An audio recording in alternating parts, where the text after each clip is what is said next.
Capítulo 6.5 A teoria cinética molecular dos gases.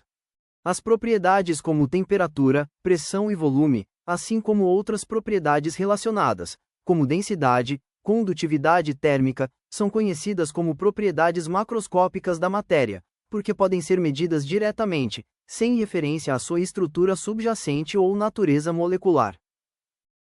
No final do século XIX, a teoria atômica da matéria estava suficientemente bem aceita para que os cientistas desenvolvessem as relações entre as propriedades macroscópicas com o comportamento molecular. O resultado deste esforço foi a teoria cinética molecular dos gases, que se aplica estritamente apenas a uma substância hipotética, o gás ideal.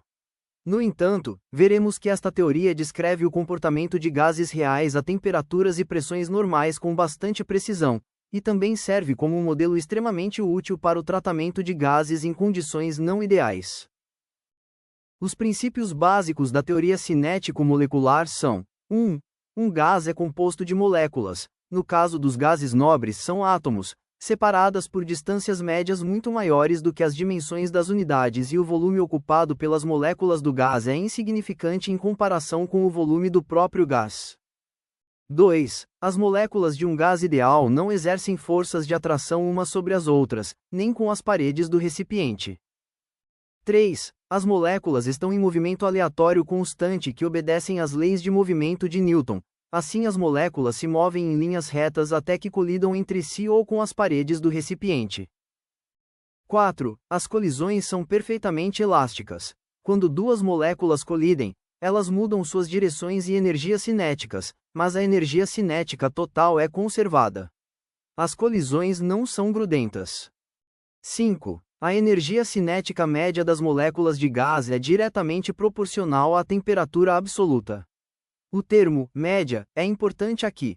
As velocidades e energias cinéticas das moléculas individuais abrangem uma ampla gama de valores, e algumas poderão inclusive ter velocidade nula em um dado instante.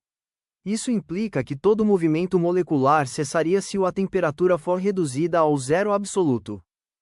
A maior parte do volume ocupado por um gás é um espaço vazio e esta é a principal característica que distingue os gases dos sólidos e líquidos, onde as moléculas estão próximas umas das outras.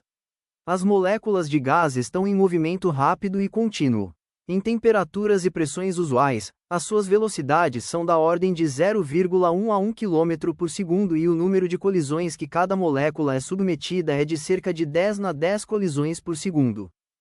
A importância do modelo do gás ideal é a definição das propriedades a partir das considerações iniciais, que podem ser calculadas a partir de uma mecânica simples e mesmo que os cálculos produzam respostas corretas apenas para gases ideais, esses cálculos, e as ideias em que se fundamentam, podem servir como modelos muito úteis para ajudar nós a entendermos o comportamento dos gases reais e até certo ponto, dos líquidos.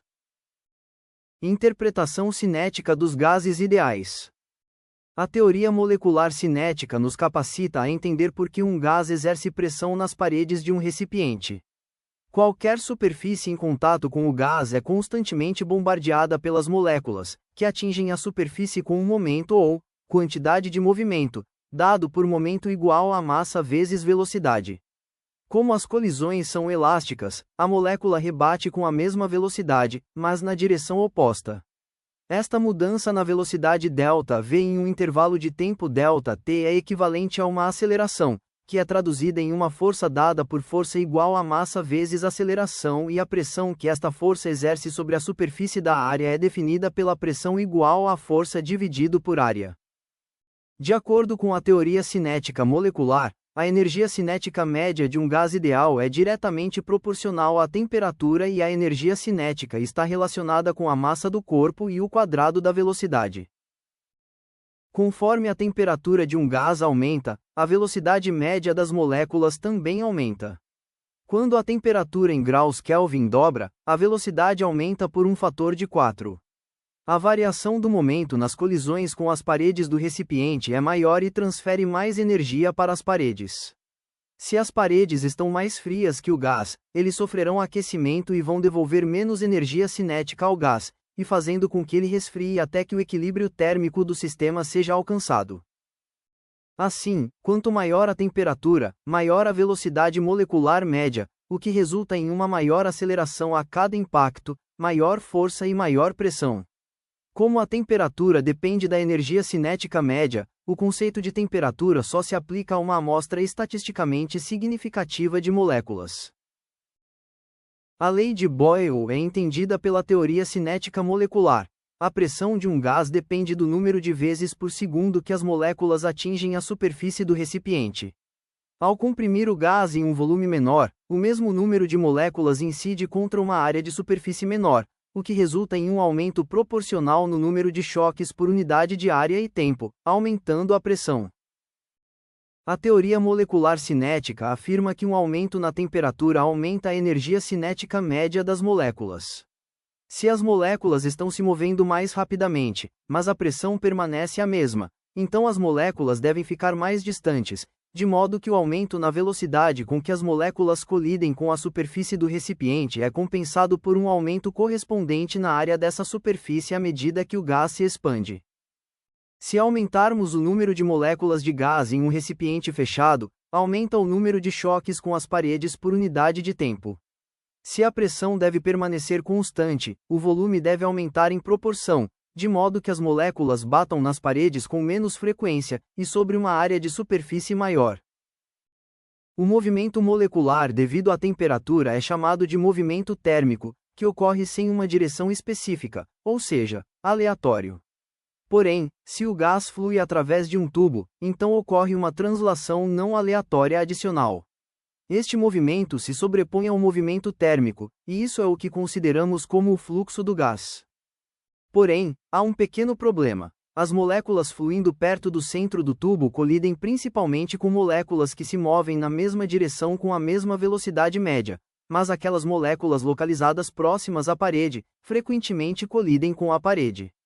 Já que as moléculas da parede do tubo não estão se movendo na direção do fluxo, elas tendem a absorver uma parte da energia cinética, e o resultado é uma diminuição da velocidade das moléculas de gás mais próximas à parede do tubo. O movimento térmico aleatório acabará por deixá-las para trás na corrente, onde irão colidir com outras moléculas rápidas e diminuir a sua velocidade, o que resulta em uma resistência ao fluxo, conhecida como viscosidade, e para isso existem estações de bombeamento para forçar o fluxo de gás através de extensos gasodutos. Este vídeo foi produzido a partir do livro Química Geral, que apresenta os fundamentos da química para estudantes de graduação, professores e interessados no tema. O link para comprar o livro está no vídeo e comprar o livro estimula a produção de mais material. O autor também publicou outros livros de química e o autor também publicou livros de xadrez. Inscreva-se e dê o like para ajudar o canal.